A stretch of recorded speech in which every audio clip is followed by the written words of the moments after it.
I'm going to say something controversial here about avoidance. I hope you're ready for this. By the way, if you're new here, I'm Renee Wade and I'm the founder of the Feminine Woman blog, and for the last 16 years I've been coaching women in dating and relationships as well as the attachment styles. Some people insist that avoidants aren't narcissists because avoidants, when they pull away, for example, they are looking for freedom, whereas narcissists are looking for power. They're motivated by power. First of all, power and freedom are, when you look at it on the surface, different ideas, right?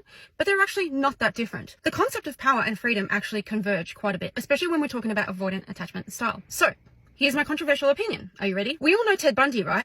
We all know what he did. Couldn't we argue that Ted Bundy did what he did in order to feel free and escape from his childhood trauma and the damage that was done to him? I mean, you could, right, if you wanted to, but that doesn't change the absolute lifelong suffering that he inflicted upon hundreds, if not thousands of families. And so it doesn't change the punishment or the way that the courts see his actions. So in this context, I feel like freedom and power is not really relevant. We don't need to separate the two. As I've discussed before, avoidant attachment style has a strong correlation with narcissistic personality disorder as well as other personality disorders. Research has already shown that very clearly, okay?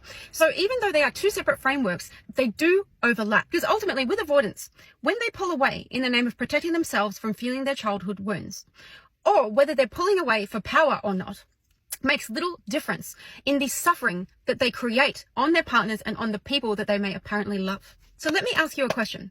Can the act of the avoidant pulling away in order to gain personal freedom or to protect themselves from their childhood wounds be just as damaging as an avoidant who's seeking power over you through either pulling away or through being toxic towards you in other ways? Because isn't it highly possible that pulling away can be considered a form of emotional and physical abandonment? I mean, it's a slippery slope, right? Every time you feel uncomfortable, you pull away.